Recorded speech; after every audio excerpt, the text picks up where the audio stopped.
Welcome everyone. Thanks for taking out the time to come and be a part of this online session. I know there are quite a few folks who are there right now. Given that it is a working day, it's a day of the week. So thanks for taking out the time to be part of this session. So today my session is around WebAssembly.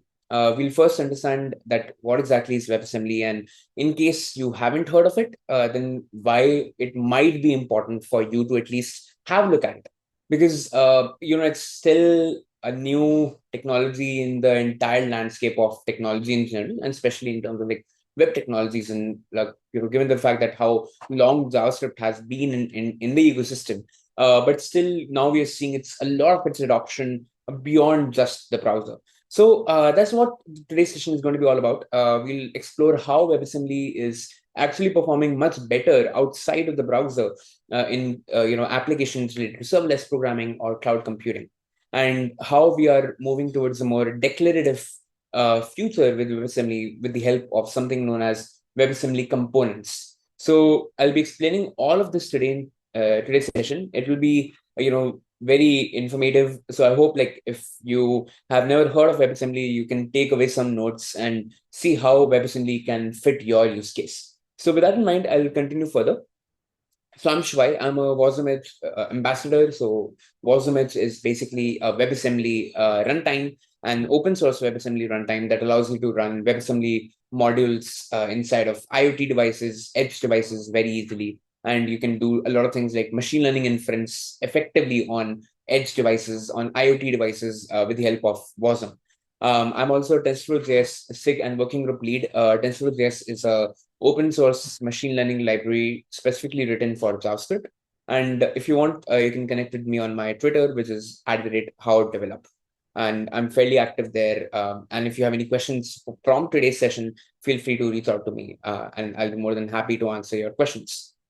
So, of course, when it comes to WebAssembly as a topic, there are a lot of misconceptions. And some of you might have heard of what WASM is. Some of you might already be aware what it does, and some of you might have heard about it but never perhaps dived deeper into understanding what WebAssembly is. But given that I've been interacting with folks for the past 3-4 years, and I kind of curated together some of the most commonly asked questions that people usually have when I describe to them what WebAssembly is. And of course, for those folks who do not know what WebAssembly is, we will cover that as well in the session itself.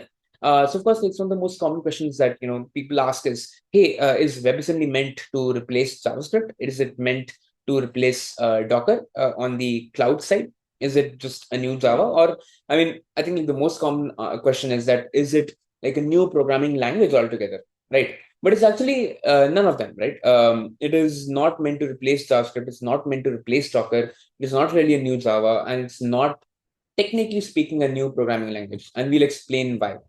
So WebAssembly, was basically started as this technology back by the folks at Mozilla in 2015. And Luke Wagner, who is one of the principal engineers working at Fastly and one of the core authors of WebAssembly itself, defines WebAssembly as this portable, size, and load time efficient format that is designed to serve as a compilation target for the web. So this was the definition that is given by Luke Wagner when he was at Mozilla in 2015. And at that time, WebAssembly was actually, treated as like a technology for the web.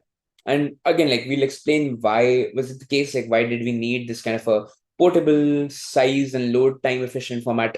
And we'll understand, the key terminologies that we are using over here. That means why is it portable? Why is it really small in size? And why did it serve as a great, compilation target for the web? And now we are talking about 2015, and at that time, or even slightly before that, we were having Java applets, VB script, and Adobe Flash being used very prevalent. They were very prevalent, being used in a number of different use cases to build graphics, to build web applications, more web browser based games, let's say, right? And it was basically the entire group effort of the W3C, which is the World 3 Consortium on the World Wide Web to basically focus on a new binary format rather than having a specific language format. Because you see, right, that Java applets are based on Java, Adobe Flash is having its own language, VBScript is based on VBScript. So idea really was that we want the capability to have this one target that's written in any programming language. So it could be in Java, Python, JavaScript, and then you can basically take that same logic and you can go ahead and actually create a new binary that can run on the browser.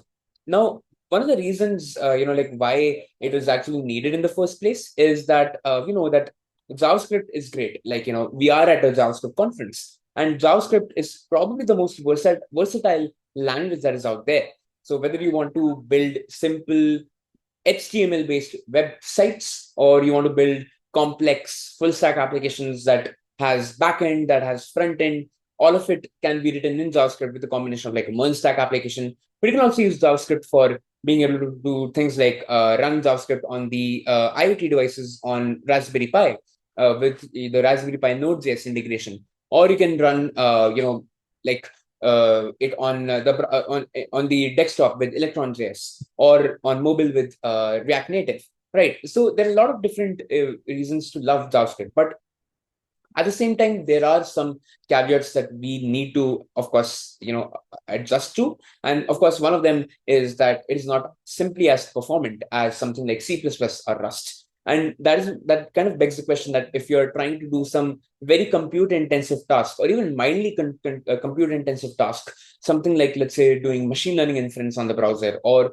you're trying to do things like video editing in the browser, these require a lot of compute. And if you try to do them purely in JavaScript, it will be very, very slow. So in order to enable you to be able to run, like, let's say, any other programming language outside of just JavaScript, that is where the entire thought behind WebAssembly came into picture. Like, how can we, use a program written in C++ and then run it inside of the browser so that any compute intensive task can actually be taken care of by that module or that function that's been written in C++.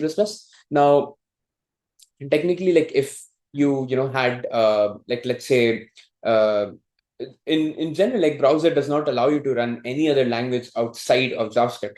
So we had to basically find a way in which we were able to run external functions in some other language and then run them and execute them inside of inside of JavaScript, so that now inside of the browser, so that you can then import those models, and that's what is accomplished with the help of WebAssembly.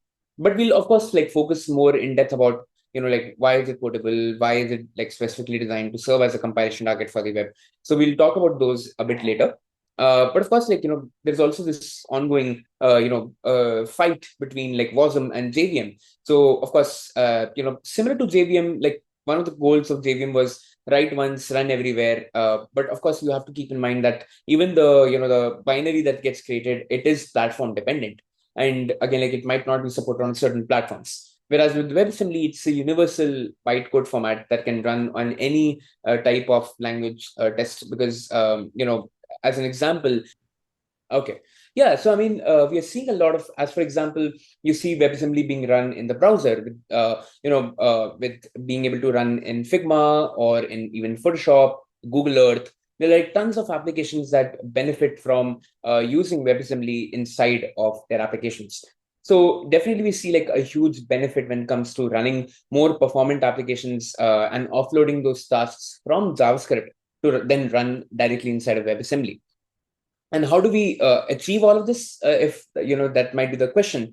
So the first one is that you take, like, let's say, a source code or a module or a function written in any programming language of your choice. So whether it's Rust, Golang, C++, C, and then you basically use WebAssembly toolchain to compile it into this WASM binary format. And that is your actual WebAssembly binary format, which then can be executed inside of your web application as this JavaScript glue code. And this was a module that you basically, you inherit, or you essentially stream it into your application, and then you can leverage it. And whatever compute intensive task that needs to be done, that can be handled by the WebAssembly module, because it is internally like having that code logic that's being written in that particular language. For example, one of the very good use cases is that if you were to try to build your own in-browser video editor, now there is a very famous open source library called FFmpeg.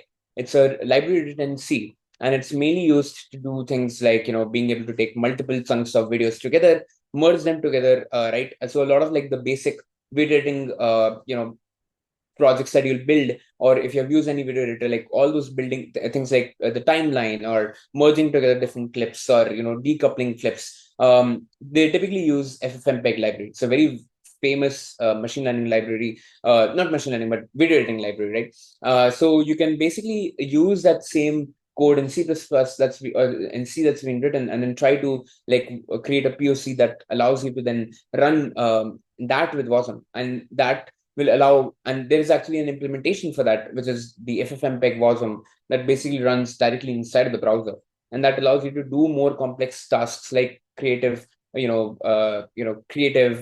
let's say, as an example, like let's say, I'm just kind of thinking of one good example. So like let's say that you're building your own video editor in the browser, and you have a timeline like feature. So it requires a lot of compute, because there's a lot of seeking going on, or if you're merging together two clips, that takes up a lot of compute intensive resources, and all of that can be offloaded to your actual WebAssembly module. Or even if like let's say you're rendering the video right directly from the browser, that aspect can be handled by WebAssembly.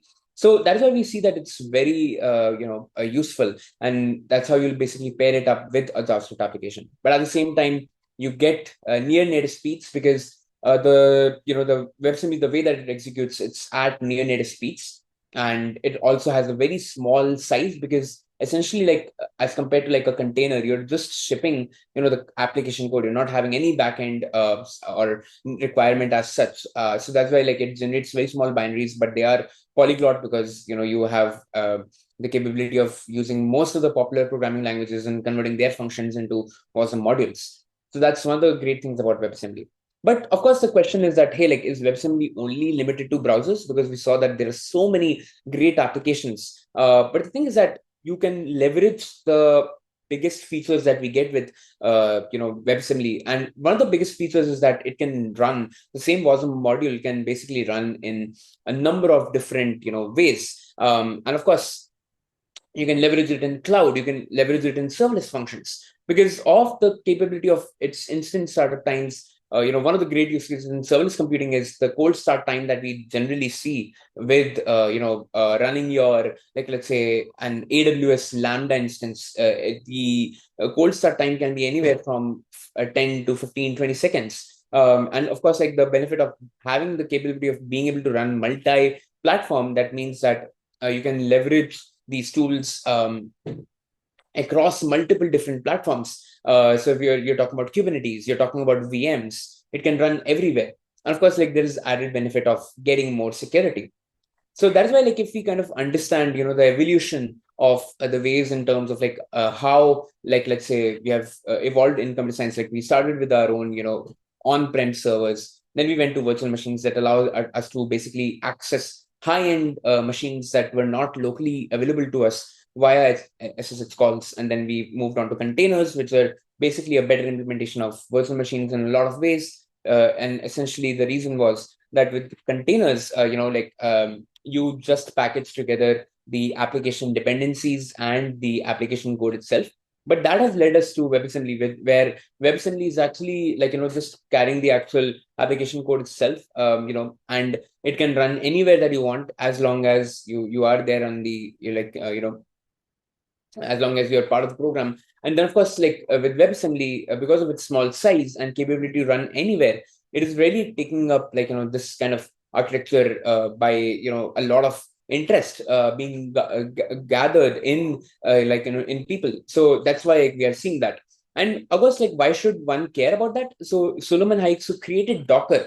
So if anyone of you have used Docker, a desktop, to run any VMs or clusters, then this is one of the slides or one of the tweets that was given by Solomon Hikes, who mentioned that if WASI like existed with Twitter, or like let's say if, with Docker, then perhaps it does not have had any need to have WebAssembly, not have Docker in the first place. But of course, like WebAssembly is like the server of the computing, and of course, like if you're interested, you can definitely check out some of this some of the like content that is shared in this particular because that gives you access to the bytecode alliance. So yeah, I mean, it goes on to say that like there's a lot of scope for WebAssembly, and the founder of Docker himself said that how much he loved using that. Of course, the basic idea, something that we've already covered, is like, let's say you start as a user, you write some code, it's written in Rust, right? And then what you do is that you basically use the developer toolchain that is, specifically focused towards that particular system. So in this case, like you're using Cargo Build, which is the build system for Rust projects, and then we give it the target of WASI 3230 WASI 30 WASI, which allows you to convert your Rust program into a WebAssembly module, right? And it has, as you can see, like support for all major sections like x64 architecture, x86, and ARM. So you can do all of that, and yeah, so that's like one example that we are basically going to be using. And of course, like the point is that the WebAssembly module itself cannot really do anything on its own, because it is kind of part of the security sandbox, which does not allow any external function calls to be made with it. And in order to make those calls, or for your WASM module to interact with your files, like that is typically done with WASM Edge, which is like WebAssembly runtime, and then we have WASI, which is the WebAssembly system interface. So that is like essentially WASI is the major aspect of this session for because like WASI is the WebAssembly system interface. It allows you to interface your WASM module through networking, through different channels. And of course, as you can see, like understanding how WebAssembly works, you have the WASM time runtime, and then you have the voice system interface APIs, and then the host OS. So that is like the way that we make the syscalls. And of course, like just comparing like Docker and WASM together, right? Basically, like what I'll say is that in a nutshell, both of them are great to serve with each other, especially like in terms of the weather and like everything. Like just understanding that like WASI or WASM and Docker both work very well together. Because of the fact that both complement each other. WASM is great because of its smaller startup time. Now we know that containers can be anywhere from like a few megabytes to easily hundreds of megabytes in size, and starting them up also can take a lot of time. So if you have any high compute intensive task that can quickly spin up and you want it to shut down, then WASM can be a great tool, and you can run your other things inside of a container itself. And this kind of thing will be really beneficial. So yeah, I'll definitely recommend you to check out like both, and yeah, there should be some. Then of course, like the idea really is that you can technically run Docker based or WebAssembly based workloads inside of Kubernetes as well, and that's with the help of the WebAssembly container edition. And that gives rise to capability of being able to run WebAssembly modules inside of Kubernetes as well. So that's like one of the great things where inside of Kubernetes, you have like, let's say, if you are not aware of the architecture, right? So you have this containerd, which is the internal brains behind, the behind Kubernetes. So in one pod, you can, or in one node, you can run, the typical containers. And another one, you can set up WebAssembly to then run WebAssembly workloads inside of Kubernetes as well. And here's like one example where you can see that, what we're just mainly doing is we have some function where we are first converting a Rust program into the, like into the target. And then we will basically show an example where you first compile it into the WebAssembly module, and then we generate the file, and then we finally get it.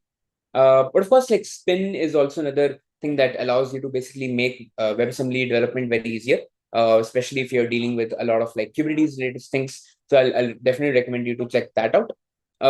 And of course, like how all of this is done. These are some of the slides that allow you to basically do it. Again, like not going too deep into it. Mainly we're changing a lot of the configuration inside of inside of there, and then just making them better. And of course, like all of that, like if you want to deploy WebAssembly inside of Kubernetes in an automated manner, then you can leverage KWasm project, which is very popular tool these days, and also called something called as SpinQ. And like, where are we today? So, as you saw that there's deep integration for WebAssembly with containers, with, cloud infrastructure, with machine learning. And of course, like one of the use cases that just carry forwarding and understanding the more use cases for wasm, so that it's easier for people to bundle it and understand like what's there. And then of course, I wanted to also talk about the WebAssembly component model.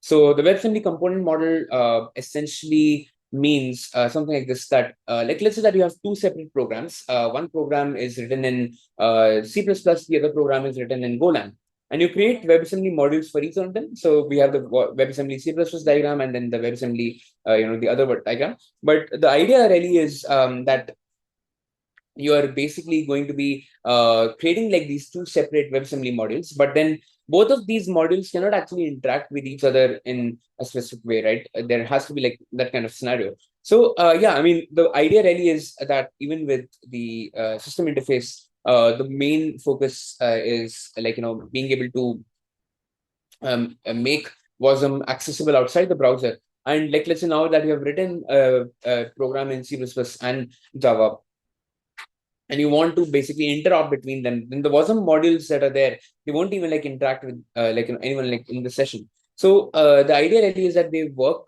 independently, but at the same time, we have these regular community syncs that happen, that allow you to then explain, like this primarily happens with the help of the Bytecode Alliance, where they have seminars as well.